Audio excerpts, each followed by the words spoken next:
নিজের যোগ্যতার চাইতে কম যোগ্যতার মানুষকে ভালোবাসুন, দেখবেন সে মানুষটা আপনাকে গুরুত্ব দিবে। নিজের যোগ্যতার চাইতে কম যোগ্যতার মানুষকে ভালোবাসুন, দেখবেন সে আপনার এই ভালোবাসাটাকে খুব যত্ন করে বুকের বাঁ পাশে রেখে দিবে। আপনি যখনই আপনার যোগ্যতার চাইতেও উঁচু যোগ্যতার মানুষকে ভালোবাসবেন, ঠিক সেই মুহূর্তে সেই মানুষটা আপনাকে গুরুত্ব দিবে না, তার কাছে আপনার মূল্য একটুও থাকবে না। অতএব সেই মানুষটার কাছে আপনি অবহেলিত হবেনই। তাই যদি প্রিয় মানুষের কাছ থেকে ভালোবাসা পেতেই চান, তবে সব সময় নিজের যোগ্যতার চাইতে কম যোগ্যতার মানুষকে ভালোবাসুন। হ্যাঁ, মাঝে মাঝে আমাদের চাওয়াটা হয় উঁচু যোগ্যতার মানুষকে, কিন্তু তারা তো বোঝেই না, তাও আপনি পাগলের মতো তাদের পিছিয়ে পড়ে থাকেন।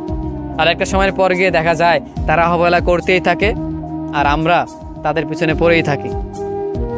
আপনি যতদিন পড়ে থাকবেন ঠিক ততদিনই আপনাকে অবহেলিত হতেই হবে।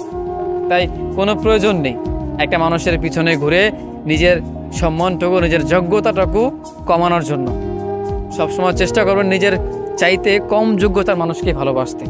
হ্যাঁ, ভালোবাসা তো হয়ে যায়, এটা তো আর বদলানো সম্ভব না, কিন্তু প্রিয় মানুষ যদি আপনার ভালোবাসাটাকে নাই বুঝে, যদি গুরুত্ব নাই দেয়, তবে তাকে গুরুত্ব দেওয়াটা বন্ধ করে দিন।